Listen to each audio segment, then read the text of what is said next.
माधवा कुंज विहारी जय।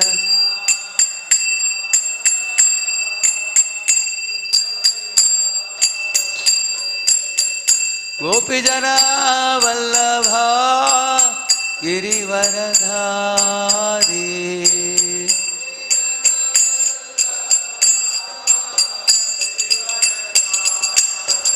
यशोदानंदन व्रज जन रंजन।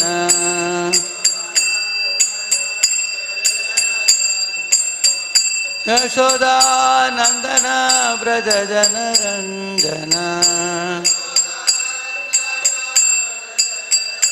यमुना तीरा वनचारी।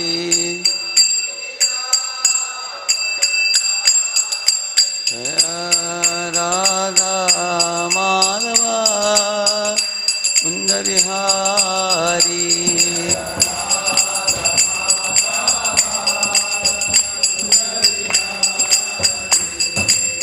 गोपीजना वल्लभा गिरिवरधारी।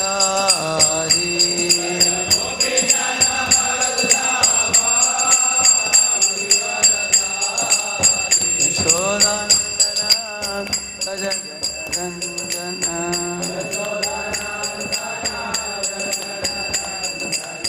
यशोदानंदन व्रज जन रंजन। यमुना तीरा वनचारी।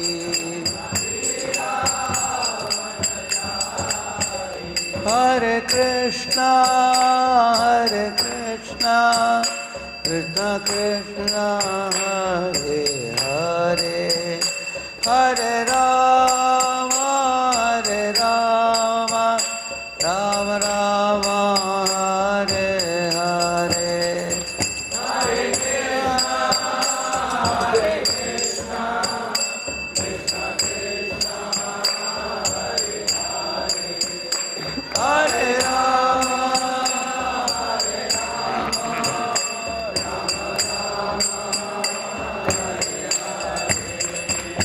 हरे कृष्णा कृष्ण कृष्ण हरे हरे, हरे राम राम राम हरे हरे। हरे कृष्णा कृष्ण कृष्ण हरे हरे, हरे राम हरे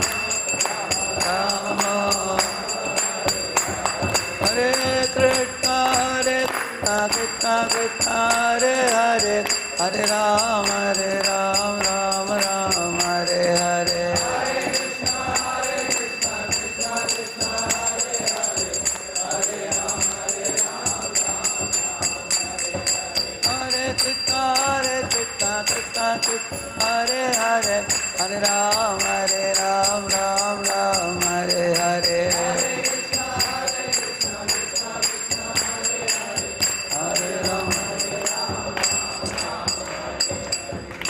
जय श्री श्री राधा मदन मोहन की, श्री श्री जगन्नाथ बलदेव सुभद्रा महारानी की, श्री श्री गौर निताय की, श्रील प्रभुपाद की, समावेत भक्त वृंद की, कलियुग पावन हरिनाम संकीर्तन की। निताय गौर प्रेमानंद हरि हरि बोल। ओम अज्ञानानन्दस्य ज्ञानाञ्जनशलाकया चक्षुरुन्मीलितं येन तस्मै श्रीगुरवे नमः। श्रीचैतन्यमनोभीष्टं स्थापितं येन भूतले स्वयं रूपः कदा मह्यं ददाति स्वपदान्तिकं।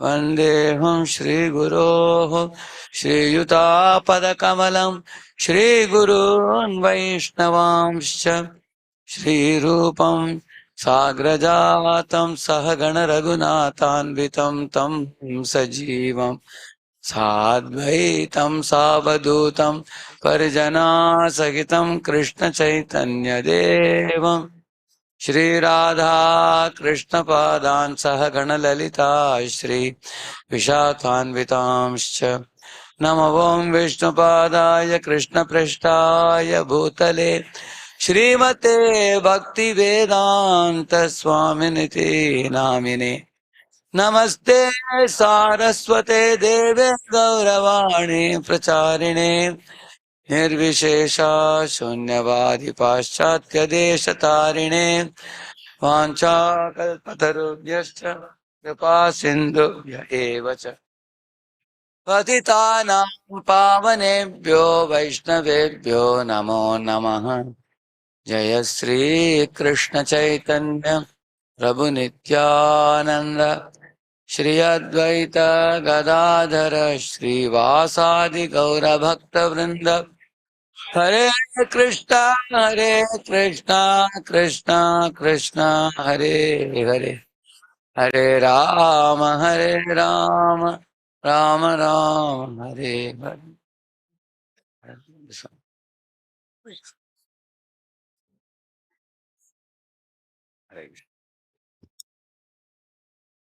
ओम नमो भगवते वासुदेवाय ओम नमो भगवते वासुदेवाय ओम नमो भगवते वासुदेवाय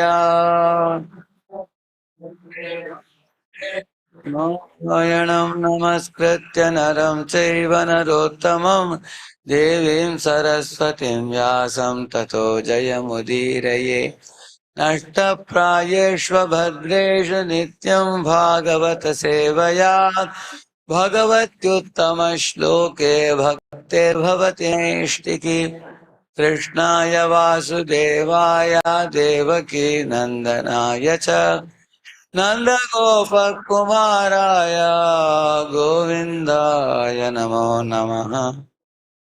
Welcome all of you for the Srimad Bhagavatam class this morning. Today is Independence Day, so you all are independent to attend the youth camp today. Huh? Free from your jobs, free from your college, to come for the youth festival in the temple today. Many youths have arrived from various places.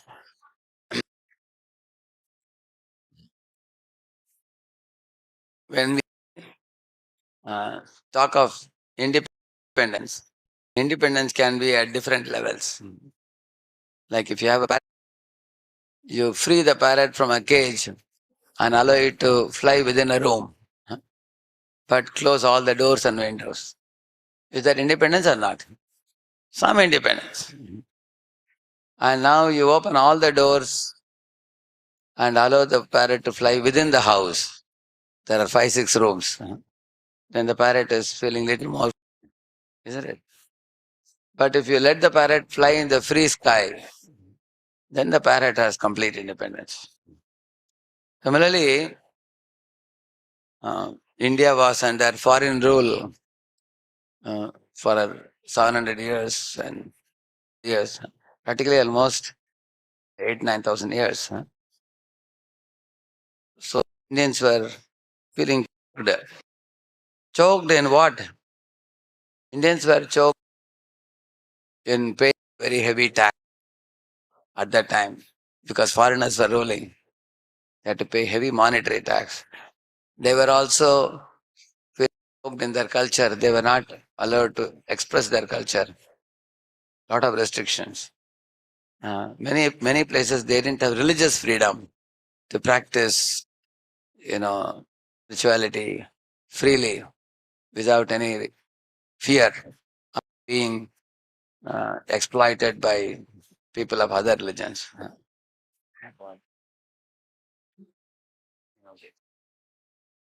So, in this way, the country was certainly uh, under the pinprick of foreign rule. In 1947, 15th August,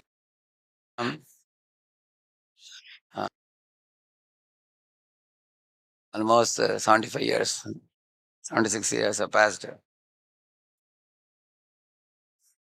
So we have to ask one question to ourselves.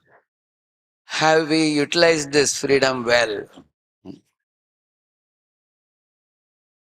Actually, when trust you, they may send you to a faraway to study. Then you complete degree, a nice degree, and then return back to father. But sometimes somebody may betray the trust by misusing me, in squandering the wealth by drinking and smoking and spoiling one's health, one's wealth, one's life, one's career, creating a gloomy future for oneself. The misuse of the trust parents place in us. Similarly, we got the did freedom, attainment of freedom has it enhanced our expression of true culture of India, of holy saints. India is a land of holy rivers. India is a land of holy Divya Desams. India is the spiritual capital of the whole world. Mm. Economic capital. India is a spiritual capital. Gulf is oil capital. Every country is capital for something. The spiritual capital of the world is every Indian boy, Indian girl aware of what spiritual heritage, spiritual and cultural heritage that our country stands for. That we cannot know unless we systematically study, sacred literature like Bhagavad Gita and Srimad Bhagavatam. Indians certainly got freedom from the foreign alien yokes. They got their freedom. But the question about whether they are using the freedom well should be seriously thought about. So on this day, Independence Day, we can think about my parents are given independence. Country has got independence. What am I doing with their independence? That we have to, that's a good question, good food for thought for today. Maitreya Uvacha Iti Sandishya Bhagavan Barhishadair Avipujitaha Pashyatam Rajaputranam Tatraivantar Dadheharaha Maitreya Uvacha Iti Sandishya Bhagavan Barhishadairabhipujitaha Pashyatam Rajaputranam Tatraivantar Dadheharaha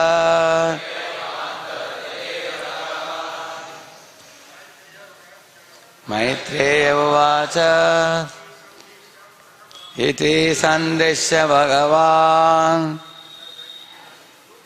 Barhishadairabhipujitaha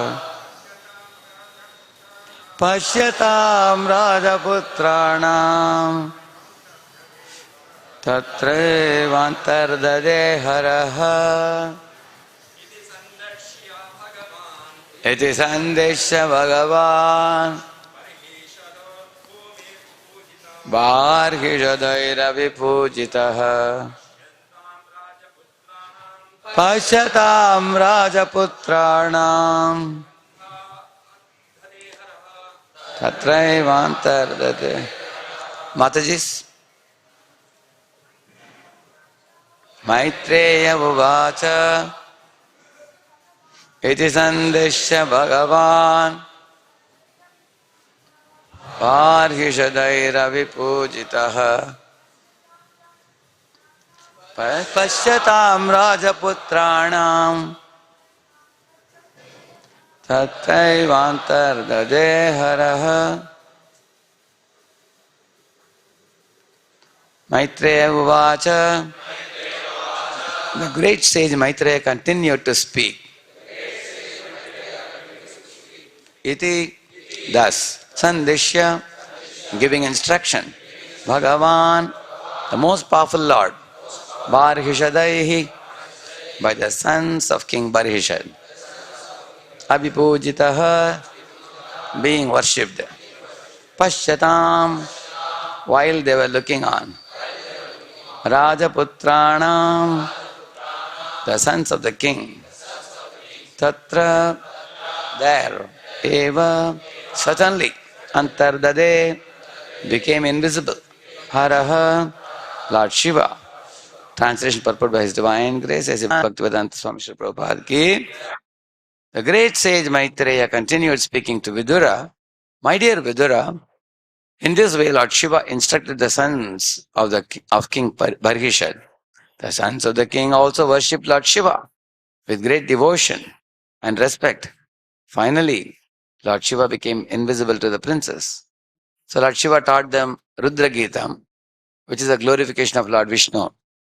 And Lord Shiva told them, you practice this and definitely you will achieve darshan of Lord Vishnu.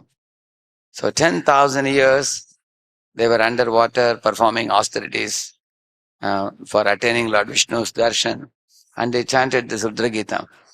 And then Lord Vishnu appeared on his bird carrier Garuda with Ashtabhuja Rupam. Lord gave him darshan. Purport. This chapter contains a great lesson concerning the monarchical kingdom in the days of yore.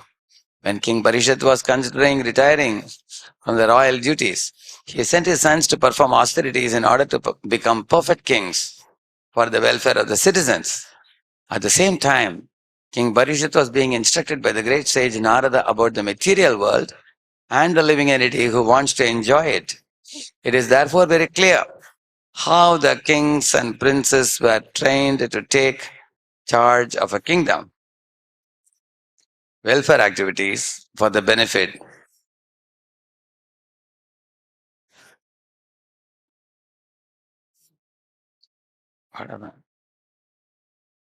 Welfare activities for the benefit of the citizens were aimed at understanding the Supreme Personality of Godhead. The human form of life is especially meant for understanding God, our relationship with Him, and our activities in His service. Because the kings took charge of the spiritual education of the citizens, both the king and the citizens were happy in Krishna consciousness. In this regard, we should remember that the monarchical hierarchy of Pracinabarhishat comes from Maharaj Dhruva, a great devotee of the Lord and the most celebrated disciple of Narada Muni. King Pracinabarhishat was then too much engaged in fruitive activities due to performing different types of yajnas. One can actually be promoted to higher planetary systems or to the heavenly kingdoms by performing various yajnas. But there is no question of liberation or going back home, back to Godhead. When the great sage Narada saw that a descendant of Maharaj Dhruva was being misled by fruitive activities, Narada took compassion upon him and personally came to instruct him about the ultimate benediction of life, Bhakti Yoga. How Narada Muni indirectly introduced the Bhakti Yoga system to King Pracinabarhishat is very interestingly described in this 25th chapter.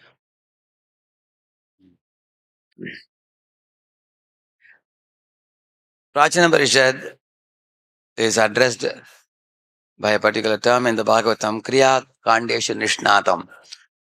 He was a very first-class performer of materialistic yajnas for attaining some material benefits. See, in the Vedic times, kings like Pracinabarhishat, they thought that instead of enjoying this world, we will enjoy the heavenly planets. Because here you live only 100 years. There you can live 50,000 years. Here, many times the food is very simple. There everybody eats like basmati rice, ghee and everything. Very opulent food. And here the life duration is short, there the life duration is long. And here we have earthly bodies made up of earth, water, fire, air, ether, and mind, intelligence, and ego. There the bodies are only made of ethereal bodies in the heavenly planets. And in the ethereal body, you can disappear in one place, reappear in another place. And also the heavenly bodies don't have old age or disease. They only have birth and death. So therefore kings like Pracinabarhishat thought, let us perform the sacrifice by which I can go to heaven and enjoy for a long time. That was his plan.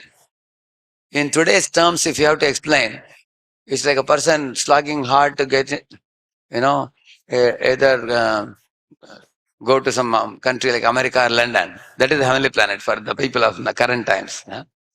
Why do people want to go to West? Because they want to make a lot of money in a short time and enjoy a very comfortable life. Nice, enjoy nice food and nice lavish facilities. Basically enjoy material life. That's the goal of a common man who is a spiritual ignoramus. For them, they don't know anything beyond that. So, Pracinabarhishat was also engaged like that. And Narada felt pity for him. Why?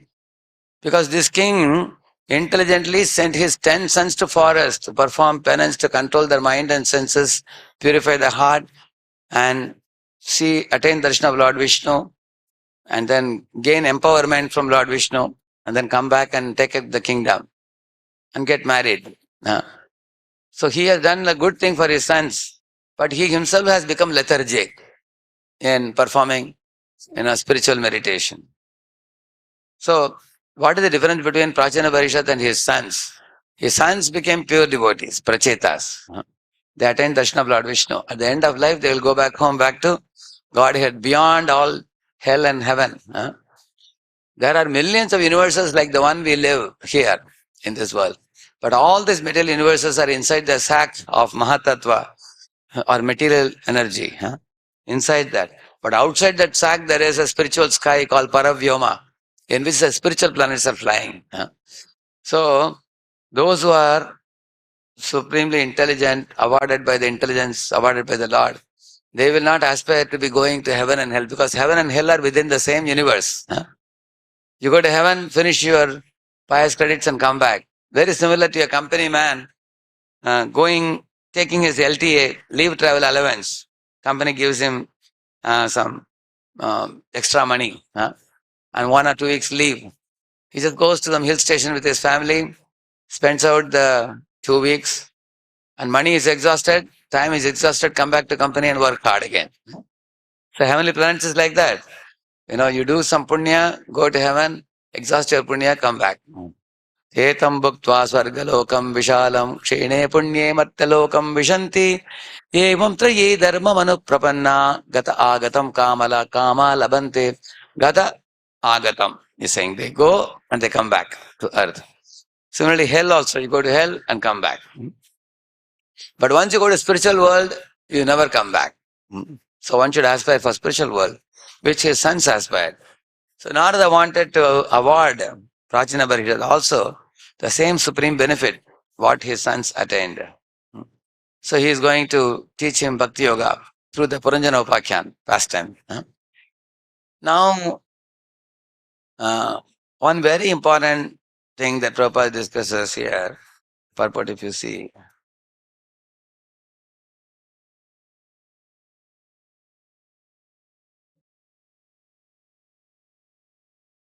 See here Prabhupada says, King Parikshit was being instructed by great sage Narada about the material world and the living entity who wants to enjoy it. Actually, everybody in this world is in a mood of gratifying their senses. See, there are 2 verses in Bhagavatam. Bhagavad Gita. I'll show you these verses. See these 2 verses. Please, all of you repeat this. Yat tadagre vishamiva pariname amritopamam tat sukam satvikam proktam atma buddhi prasadajam. That which in the beginning may be just like poison, but at the end it is just like nectar, and which awakens one to self-realization, is said to be happiness and mode of goodness. We will explain what it is. You see, sometimes you get a wound in the knee. Say somebody brings a tinger, and as soon as the tinger is kept in the wound, do you feel comfortable? How do you feel? Oh, you cry.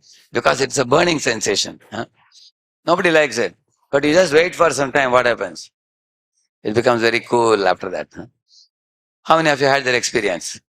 Correct? Yeah. Similarly, the mode of goodness activities are all painful in the beginning, like poison, he says. For example, rising early in the morning, especially in a cold winter, people like to, cover themselves with a thick blanket and go to sleep till 10 o'clock. Huh? You don't feel like getting up. So, but if your friend comes and wakes you up, come on, let's go to the temple today. Huh?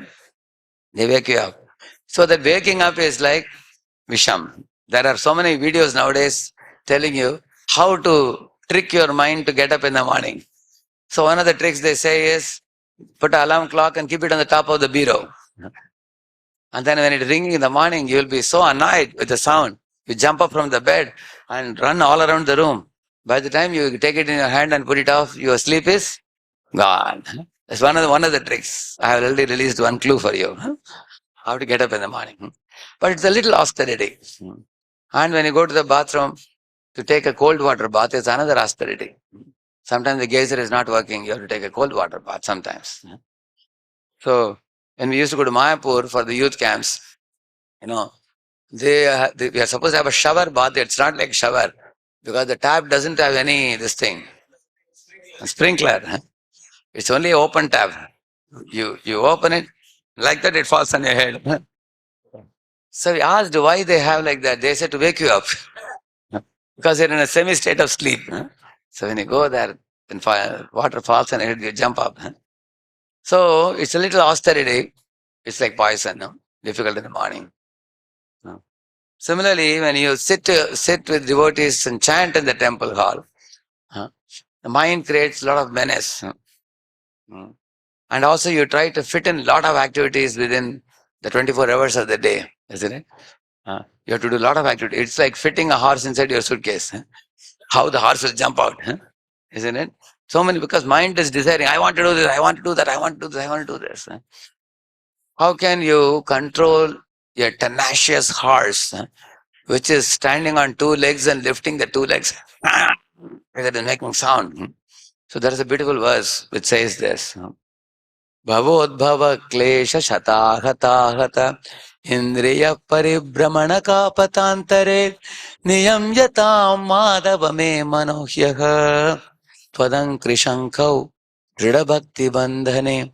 He's saying, the horse of my mind is running on the road of sense gratification. We have five senses. Our eyes are always searching for beautiful forms. And the ears are always searching for sweet music.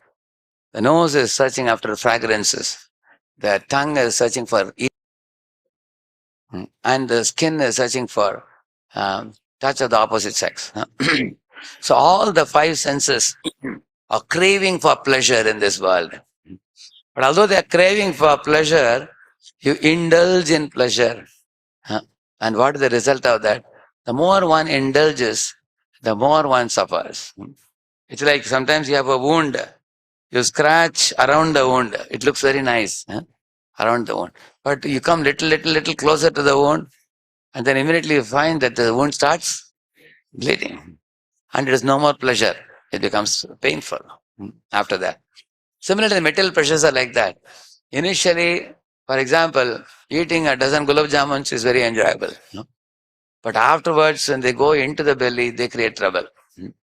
They create stomach pain. Or you have constipation, so many other problems. So, from the top to the belly, it's very enjoyable. But when it has to go out, it's very painful. So you will see all material pleasures are like that. He says that, on the other hand, the sattvika activities are not like that.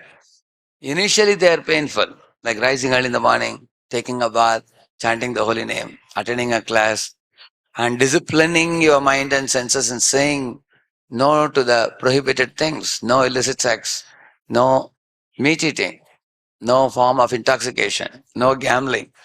So when you have to say no to these things, if you're addicted to that, it will be painful.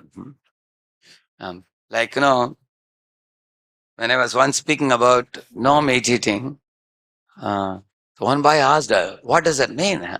I said, no fish, meat, or eggs. I said, okay, that's all right. Goat is allowed, isn't it? He asked. I said, goat, needless to say about it. Cow or goat or fish or meat or eggs, none of it is allowed. Then I told him why we don't eat them, because there is a soul present in every body.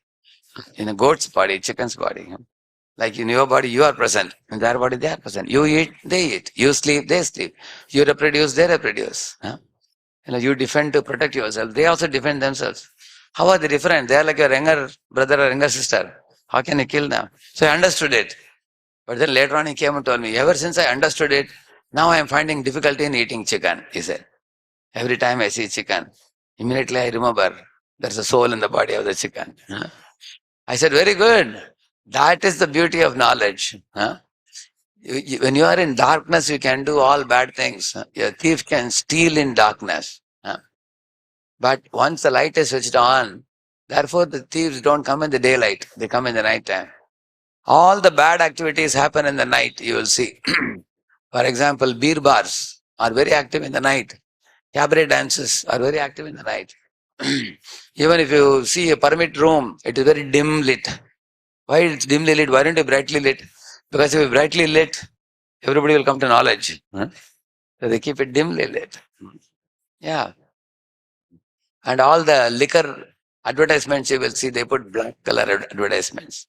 They say, go ahead, no problem. Like that. So these are dark activities. Tamoguni activities. All these things.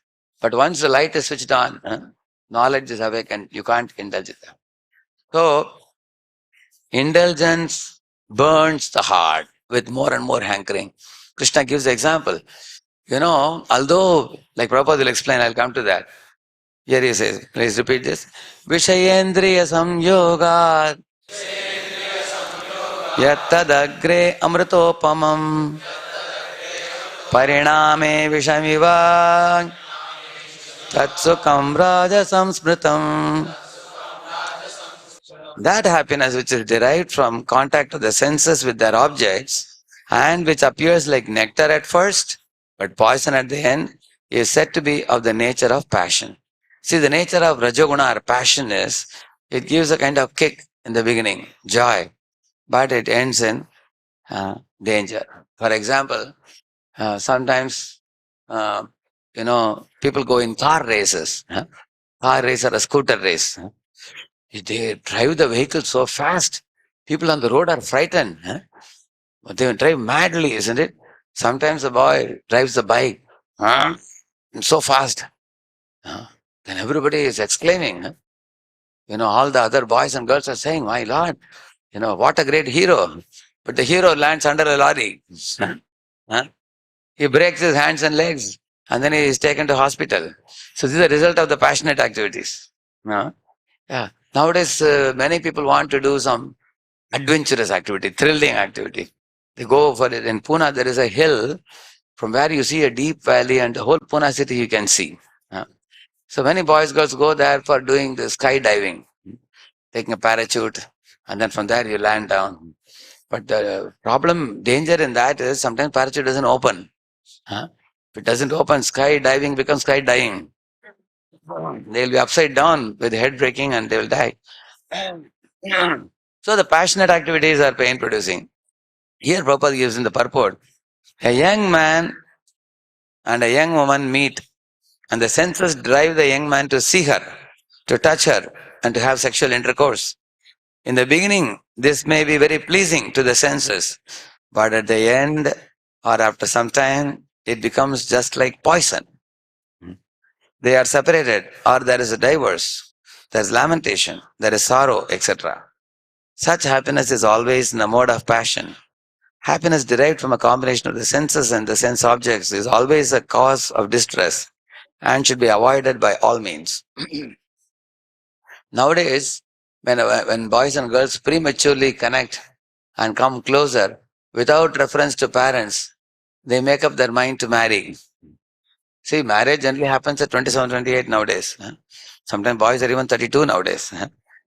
Girls become 25, 28 also nowadays. So, but in the age of 16, 18 years of age, they connect and they make up their mind to marry. But later on, the parents refuse. Parents say that no, we are different caste, they are different caste. Parents are very rigid about caste. Then they are separated. Prabhupada says if a man and woman connect, they enter into each other's minds and hearts, and it is very difficult to separate later on. So then sometimes they commit suicide, or sometimes they elope away from the parents. When they elope from the parents, then they don't get social support. They don't get the monetary support, community support, social support, emotional support from the parents. They may run away, but they become like loners in their life. Or they commit suicide, that's also a big loss. They become ghosts, committing suicide. Or they are very adamant, they cry. Some of them say, I will not marry for my whole life. They remain single. That also they suffer also like that. So in this, the Prabhupada says here, it may be pleasing in the beginning, but after some time it becomes like poison. How? They're separated. Either the boy and girl are separated. Or sometimes what happens, when a man and woman come together very close, they know each other so well that after some time the boy gets bored with the girl. He says, I know you what you are now. There is no charm in your body anymore. Now I am attracted to another person. He leaves and goes. Sometimes he even impregnates her and goes away. And the girl is very, very sad.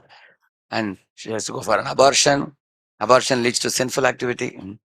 Or sometimes a man and woman marry only for enjoyment, not for keeping God in the center.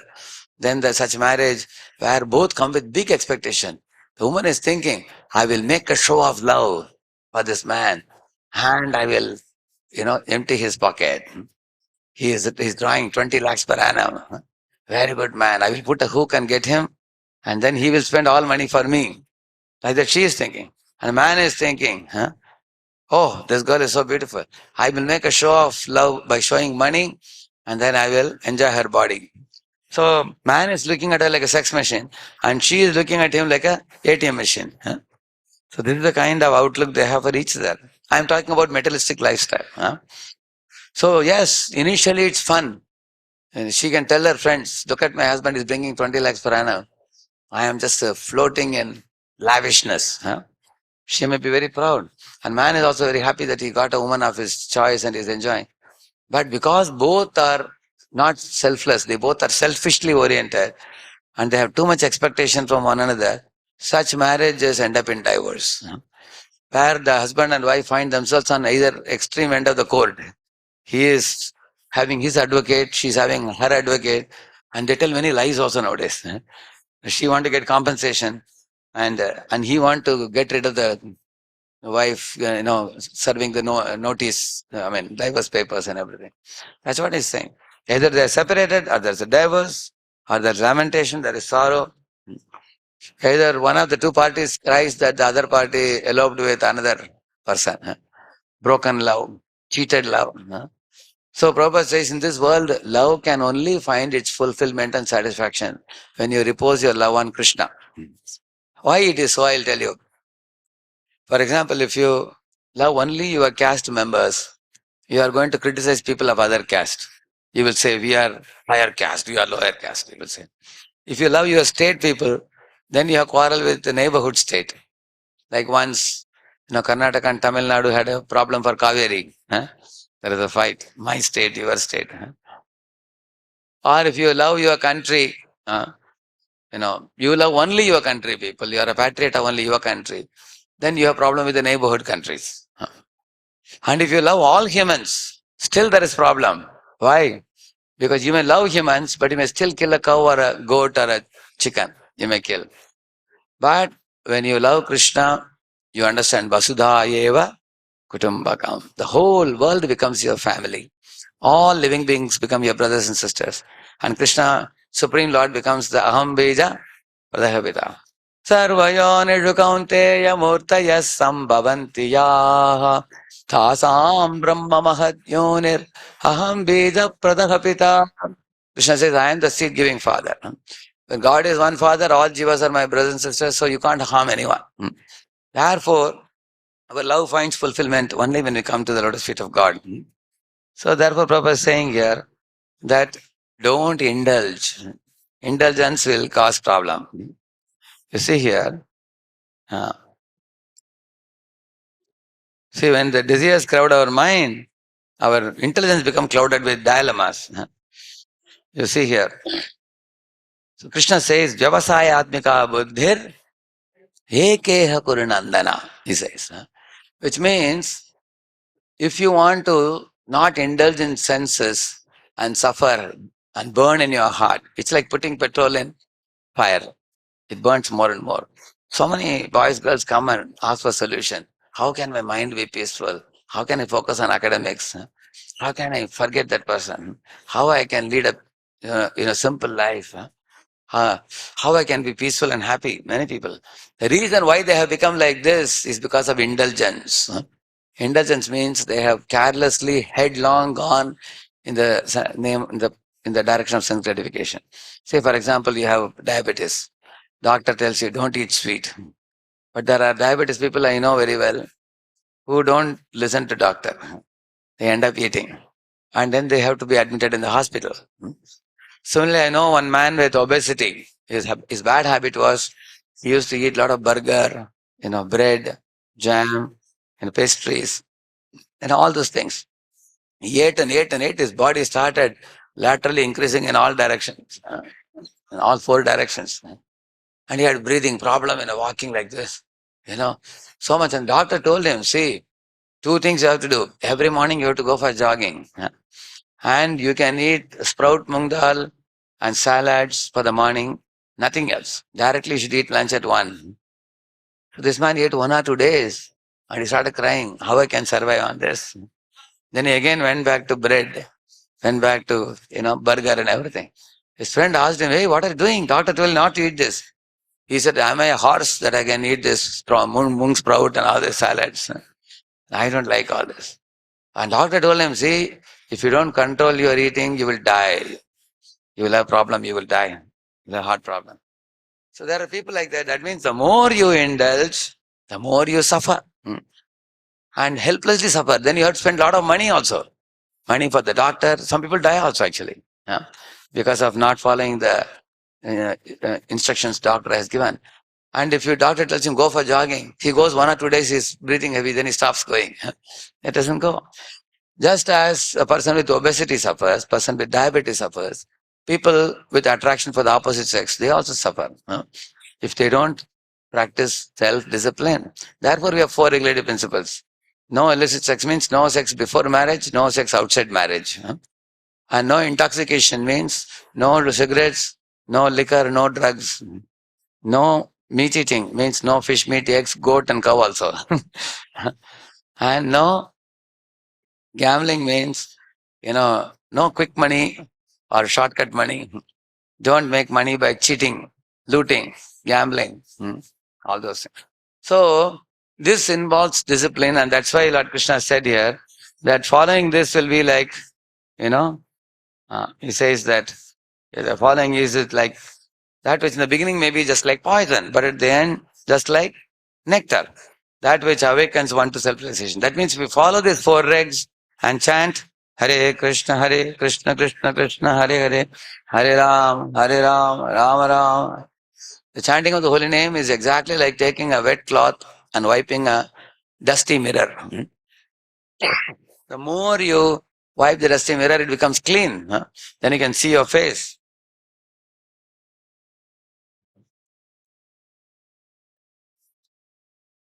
So, and in the subsequent verse, he says, Vishayendriya samyoga jadadagre amritopamam pariname vishamiva tatsukam raja samsmritam. That happiness is derived from the contact of the senses with their objects, which appears like nectar at first, but poison at the end is said to be nature of passion. So now, uh, uh, Krishna says the solution to this is Vyavasatmika intelligence. One-pointed intelligence, he says. Why? And how do you do that? Just like Vyavasaya means business. Like a businessman is always money-minded. You have seen that? If some client comes to meet him, you look at the car and say, oh, what is that car? It's an Audi car? Or is it a Lamborghini? Okay, big party. immediately understands. He will look at the dress. He will look at his aristocratic relatives surrounding him. Then accordingly he will charge him also. Huh? So a rich man always, thinks about everything in terms of money, money, money, money is honey. Huh? That's a greedy man. Similarly, you will see a devotee of the Lord is always seeing everything in relation to Krishna. Like Prabhupada saw a bus and asked the devotees, how costly is the bus? Devotees were wondering why Prabhupada is talking about the bus. He wanted to buy it for distributing books, spiritual literature. Huh? He saw a big bungalow and was standing and watching it for a long time. Devotees were thought that Prabhupada is attracted to the design of the bungalow. Prabhupada said, check them how costly it is. Is it available for sale? Let us make this bungalow into a temple, he said. So he sees everything in relation to Krishna. That is Vyavasayatmika Buddhi. That means, like Mataji is going to the market, she takes a bendi, like that she breaks and checks. Is it stiff or is it Buddha bendi, old bendi? Old bendi bends, correct, no? Whereas, crisp, young, fresh bendi, like that it breaks, correct, no? So in one class I was asking, why should she check the bendi? Then Mataji said, then only it will be tasty. I said, that's not the answer. The bendi should be fresh and breakable so that it is offerable to Radha Madan Mohan. Huh? So one should think like that. That means she is doing devotional service. That means even buying sabji can be devotional service. Correct, no? Similarly, you are going to flower market to bring some flowers. Today we have such a beautiful, fresh rose flowers offered to Prabhupada. Huh? So somebody who purchased it must be intelligent devotee. He has purchased a fresh one. Huh? And he didn't bring a dry one. Sometimes you go to the market and tell the market person, hey, put some, 2 kgs of flowers. Huh? And the fellow is measuring. And he's asking where to put. Just put behind the gadi, that's all. You don't even see it. And then they come to temple and the devotees are offering, they are finding the flower is dry. That means that fellow is not doing devotional service. Huh? He is just doing it mechanically like a robo. Huh? Yeah. See, a robo and a human being, what is the difference?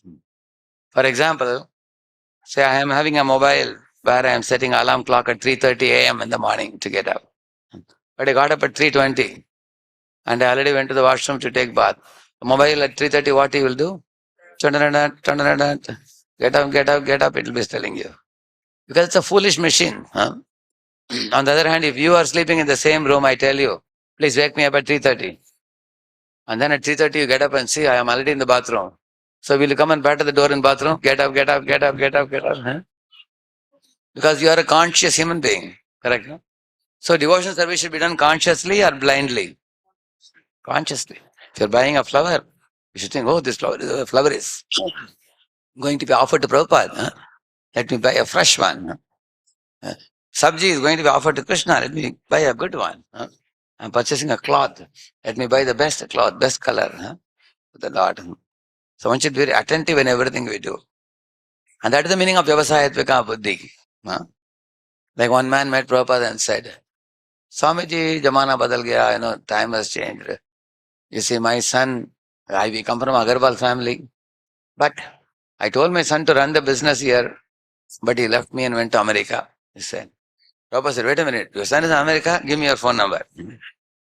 Vyavasayatmika Buddhi. Huh? Because Prabhupada knew that I am planning to go to America and your son is in. Yeah.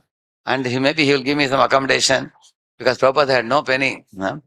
So he got ticket in a cargo ship from Sumati Morarji. And then when the boy was in America, he took his address, Sali Agarwal and Agarwal, correct, no? Gopal Agarwal. So Prabhupada could stay there. See, that man is thinking about Jamana Badal Gaya and son and all that. Prabhupada is thinking about how Krishna consciousness can be spreaded. This is the meaning of business intelligence. Huh? See, just as a greedy businessman is money-minded, a devotee is Krishna-minded. That type of intelligence we have to cultivate. So here is a point, very important point. You are able to see it? Okay, I'll make it bigger for you. See, why give up mental attachments? Because mental attachments are based on ignorance. I already told you, darkness. Huh? In dark room, only all bad, impure activities happen. Mental enjoyment means, as I told you, attraction to land, attraction to woman, attraction to gold, attraction to material fame, name, glory, attraction to showing off, impressing the people of the world. These are all mental attachments. To put it more precisely, Krishna says, Bhogaishwarya prasaktanam taya apahirta chetasam vyavasayatmika buddhir samadhau na vidhiyate. He's saying two things make the living entity mad. One is bhoga, one is aishwarya. Bhoga is the man-woman attraction, and aishwarya is material opulence. I'm hearing nowadays many stories, many people tell me about how kings politically killed some of the relatives. Somebody killed somebody's son. One minister killed a king to make his son the next king, and things like that. So the political, you will find the political game is a very, very nasty game. And such a thing always occupies the mind, leads to great anxiety. Mm. I don't want to mention the name, but there was one, uh, one president of one country. He went to another country for some tour. So now the opposite party people who wanted to make their man the president of the country. So they found out that he is there, and they arranged for some group of people to finish him so that their man can take lead. That means you will find always the people in big positions always have danger. They cannot live peacefully. You'll find the material enjoyment is based on ignorance because somebody wants material enjoyment, for that they're killing somebody. Somebody wants material enjoyment, they are blaspheming and foul-mouthing about somebody. You will find that. Like Kaikeyi did with Ram. You will see that. Or Duryodhana and company. They did with Pandavas. These are all the same stories, repeat again and again. You will see that. And in this way, the more we are after material enjoyment, the more we are ignorant, and we will not be able to focus on spiritual life. Example is given. Who is example? Famous. So Dhritarashtra was passive blind, Duryodhana was active blind. So he was passively blind, subtly agreeing for all the nasty diplomatic proposals of Duryodhana. Silently Dhritarashtra nodded the head. And he allowed his son to walk the wrong path. Ultimately, the whole Kaurava dynasty was destroyed, finished, because of material attachment. His attachment was Dhrita Rashtra. He was attached to the Rashtra. He was strongly attached. That was his disease. Same with Kaikeyi. Kaikeyi also, by the mantra's inspiration, Kaikeyi became attached to making her son the next king, like that. So, I heard one king, he had married two wives. The first wife's son was a very intelligent boy. And the second wife was a mediocre lady, and her son was a simple one.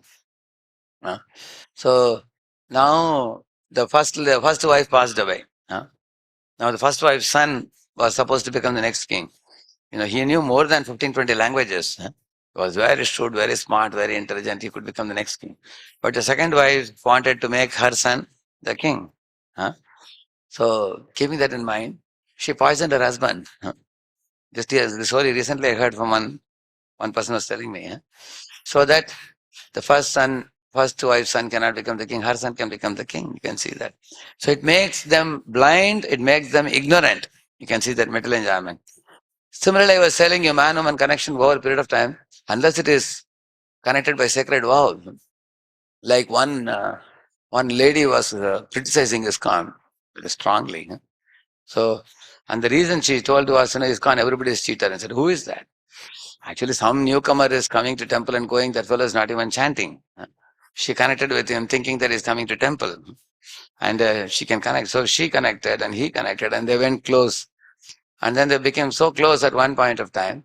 After getting very close, the man said, no, I don't want to marry you. I'm going with somebody else whom my parents have chosen. And now she's coming and scolding ISKCON. She's saying, your ISKCON will bat. That fellow is not even ISKCON fellow. He's just a visitor.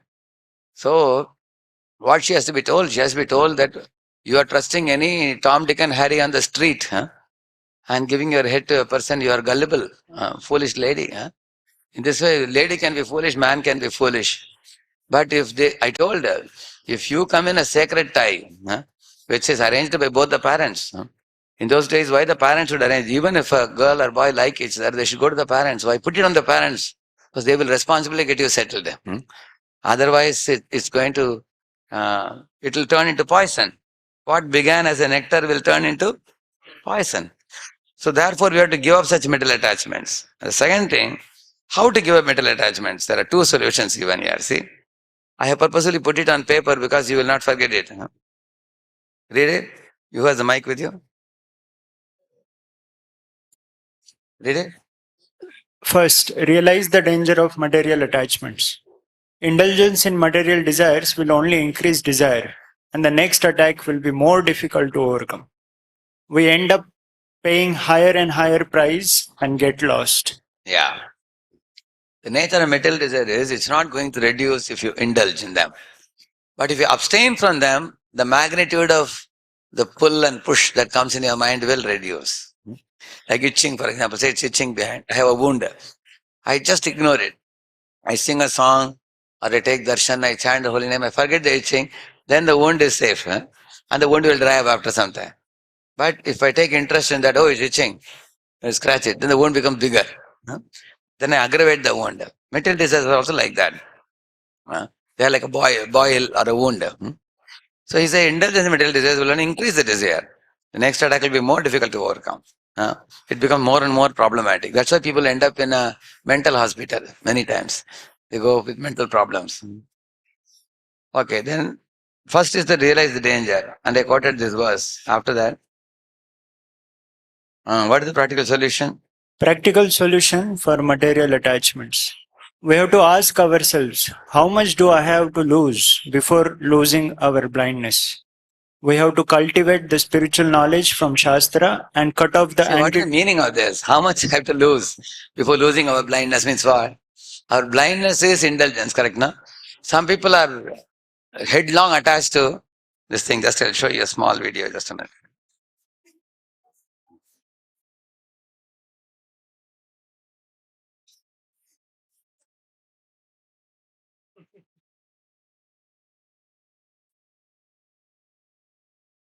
Bait into the pitcher.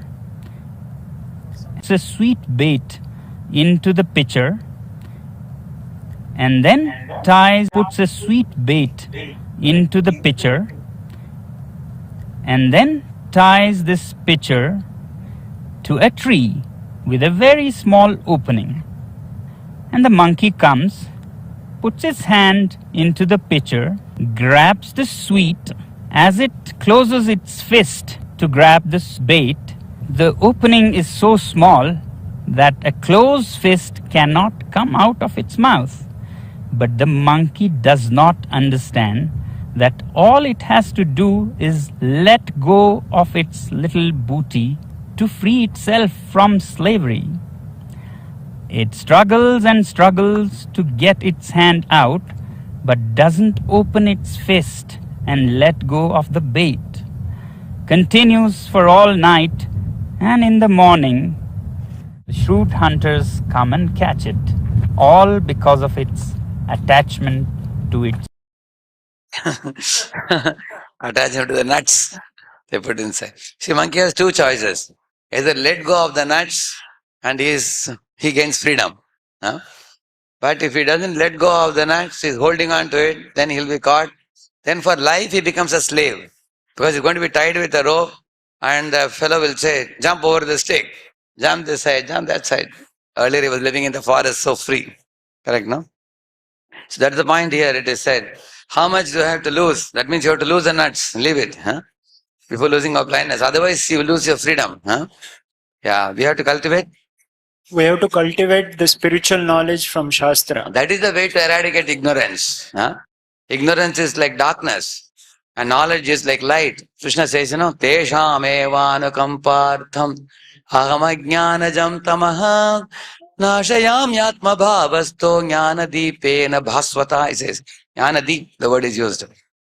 In Bhagavatam also similar example is used. What is the word?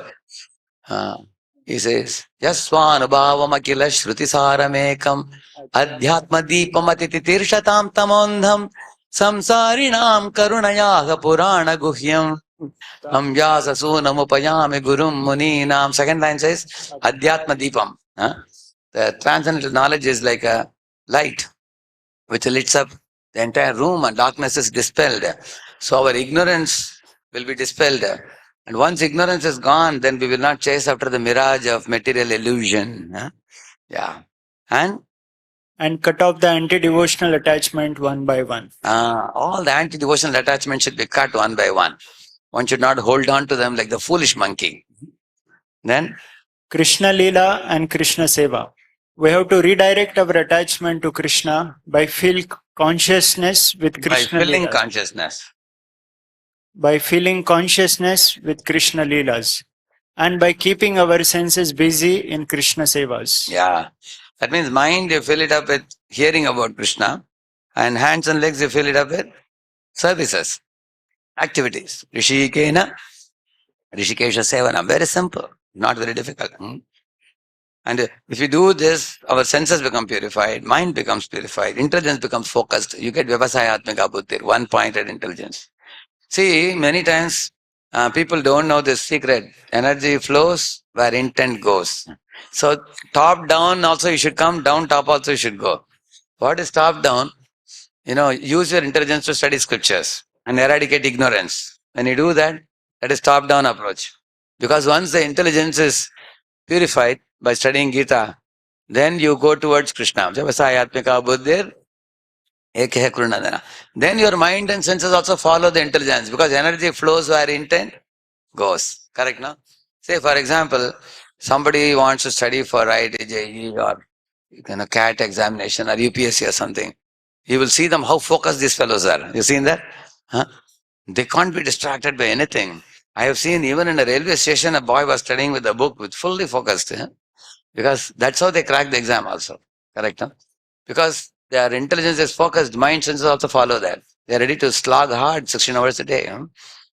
Similarly, in Bhakti also, once you purify intelligence with study of Bhagavad Gita and Bhagavatam, then it goes in the right direction. And also from down top also you can do. Start with senses. Indriyan, or the tasmatvam indriyani adav niyamya bharata rishava, he says. Start with your senses, it is more easy. The lowest one is senses, then above that is mind. Indriyani paranyahur, indriyabhya panam manaha, manasastu parabuddhir, yo buddhe paratastu saha. Senses, mind, intelligence, ego and soul. Senses, Rishikesha Devanam, engage senses in Krishna service. Like Pujari is doing worship, somebody is distributing books, somebody is doing Harinam Sankirtan, somebody is cleaning the temple hall, Samataji is cooking, Samata is making jewelry, Samataji is making garland. Engage your senses. Then senses get purified. Engage your mind. What to do with the mind? Hare Krishna, Krishna Krishna, Hare Hare, Hare Rama, Rama Rama, Hare. Engage your mind in chanting the holy name and trying to hear. Then mind gets purified. Manastrayate iti mantra. Then engage your intelligence in study of the sacred literature. Krishna says in Gita, if you study Bhagavad Gita, you are serving me with your intelligence. He said. And use your ego to stay in the association of devotees always. And take feedback from them. And implement the feedback. Get purified. Don't become angry with devotees if they give you feedback. Because if you get angry, then you'll have ego tussle. But purify the ego by taking instruction from devotees and living in the association devotees. Try to satisfy Hari Guru Vaishnavas. Try to please and serve. In this way, by hearing Krishna Leela and doing Krishna Seva, the propensity for chasing after the mirage of illusion will be gone gradually. So this is what Pracinabarhishat was told by Narada. Don't be stupid in ignorance. Come out of ignorance by enlightening yourself. Don't get absorbed in indulgence. Indulgence will burn your heart. There is no, it's like putting petrol in fire. Abstain from sense gratification by uplifting your consciousness. By hearing Krishna Leela and by doing Krishna Seva and by enlightening yourself, getting rid of ignorance. So, Natiyeshu Ramate Buddha, Krishna says. What is that verse? Yehi samsparshaja bhoga dukkhayonaya yevate adyantavanta kaunteya nateshu ramate buddha. The intelligent person does not chase after the pleasures arising from the contact of the senses and sense objects, he says. He withdraws himself and is peaceful, happy, satisfied, grateful for what Lord has already given. He gives up his hankering in the form of greed or lust, or anger. These three are the gateways to hell. So let us take some questions, 5 minutes. Anybody?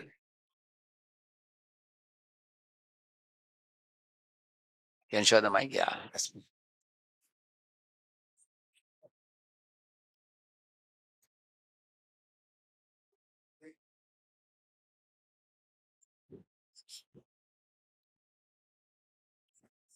Hare Krishna, Prabhuji. Thank you for the wonderful enlightening lecture, Prabhuji. Thank you. Yeah. Prabhuji, can you give a few more examples like enjoyment in passion and ignorance leads to ignorance? Because in this example which you give in skydiving, out of 100, 5 may fail. But people foolishly think that I may not be in that 5. I will be in that 95. So can you give more examples? Very easy to understand. See, for example, say one boy had his, in this place was a little torn, but he did not stitch it. Then he was dancing, it became torn even more. Similarly, you will see the propensity for sense gratification is such that when you do little, then you want to do little more. Because Krishna says, Dushpurena Analena cha. Any activity. But you can only restrict it. It's permitted. So three things you should ask question. Sanctioned, sanctified, regulated. For example, you are eating gulab jamun which is offered to Krishna. Is it sanctioned? It is not only sanctioned, it is sanctified also. But regulated gulab jamun means only 2. Correct, no? Imagine you are eating 20. That means you are failing in 1 out of the 3. Which one? You are unregulated. Or you are buying gulab jamun in the market and eating. What are you failing in? Not sanctified. Not sanctified. Or somebody is eating meat. Which one is breaking? That is not sanctioned. So all the 3 criteria should be fulfilled. If you want sense gratification to purify you, can sense gratification purify you? Yes. Answer is yes. Then you follow this 3-point criteria. Sanctioned, sanctified, regulated. Because these 3 are given on the order of Guru. So if Guru allows you some sense gratification, that is the sense gratification which will eventually purify you. It's a regulated sense gratification. But other than that, anybody else tries, for example, a boy has a desire to marry. He goes to parents and says, no, I'm 28, I want to marry. So they see a girl and then they match. Then he gets married, he begets children, he raises. That's perfectly allowed. Correct, no? Similarly, you want to eat, but you don't buy a cake in the market and eat because it may have eggs. And it is also not offered to Krishna. So you have a desire, then you come to Govindas, it's offered to Krishna, then you take it. Correct, no? So it should be sanctioned, sanctified, regulated. Is that clear? Yeah. But if you are not following this 3-point formula, I can write a bond and give you that it will definitely increase unlimitedly. Nobody can. Some boys ask, is beer all right? They ask. I will not drink rum and other things. No. You will begin with beer and you will go to rum. Eventually, it's only a matter of time. Or you will start with quarter, then you'll come half, then it will be 1, then it will be rum, then everything. You will see that it happens. See, for example, somebody starts smoking 1 cigarette. Eventually, he is called by one name. Anybody knows? What is he called as?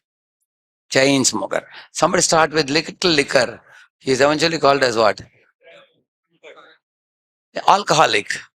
Correct? Now he becomes addicted. Addicted person called alcoholic. Similarly, somebody is taking little drugs. Eventually, he comes to be called as addict. What do you call it? Yeah. So in this way, he becomes like addict. Why these names are there? These names are there because that's what they become. Therefore, these names are there. Correct, no? But so there is no history of somebody doing little, enjoying all his life. I'm a very regulated fellow. No, you cannot do that. You'll get kicks on the face. You'll see that when you start with little. And sometime what happens, you may do some nonsense and escape, as I told you. Like sometimes in a boy-girl relationship, somebody cheats the other party. And then, like, I know people in this world. One man used to cheat multiple women. 3, 4 women he cheated. Finally committed suicide. Finally.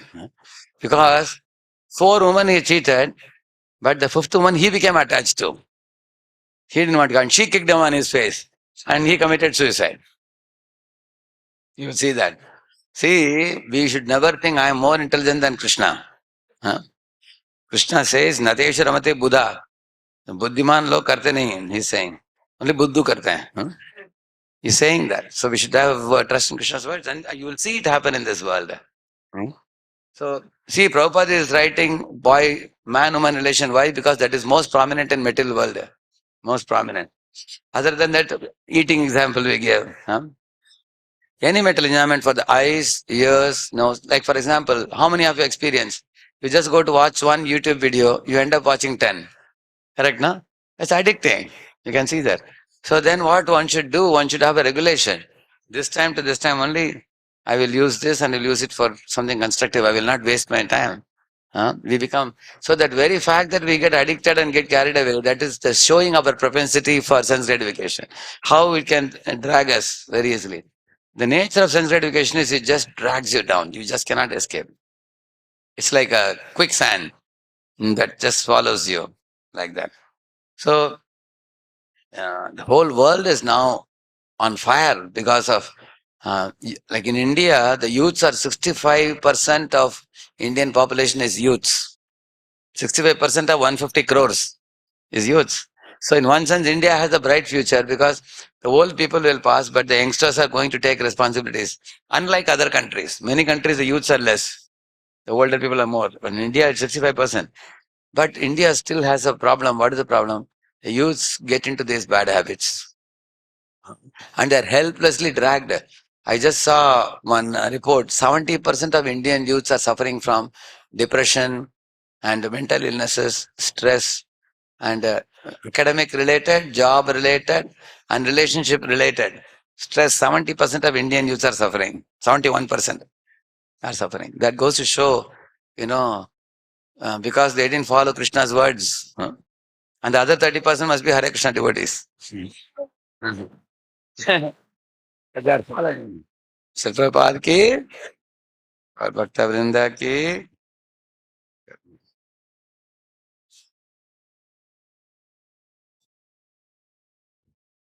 Hare Krishna. So we'd like to thank His Grace Radheshyam Prabhuji. Even though Prabhuji's throat is not so good, but Prabhuji took out time and gave such a wonderful and enlightening class to all of us. So now, we'd like to thank Prabhuji by loudly chanting 3 times. Hari Bol! Hari Bol! Hari. And we promise that we will follow, not just say Hari Bol. Now we will